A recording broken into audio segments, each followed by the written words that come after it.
दरम्यान रत्नागिरी सिंधुदुर्ग उमेदवारीवरून भाजप आणि शिवसेनेमध्ये चुरस पाहायला मिळाली आहे। किरण सामंत, नारायण राणे यांच्या कार्यकर्त्यांकडून स्टेटस पाहायला मिळतात।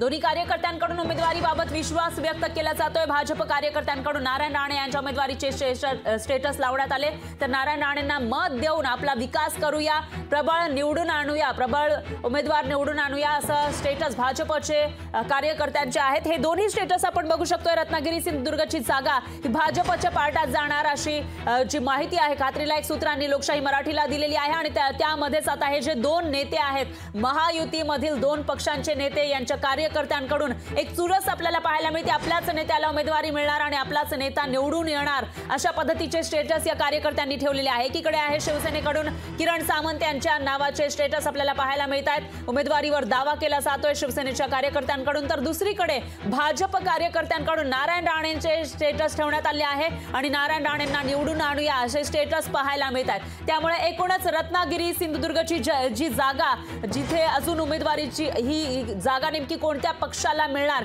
याची अधिकृत घोषणा अजूनपर्यंत झालेली नाहीये। त्याच्या आधी दोन्ही पक्षांमध्ये आपल्याला चुरस पाहायला मिळते, दावा पाहायला मिळतोय।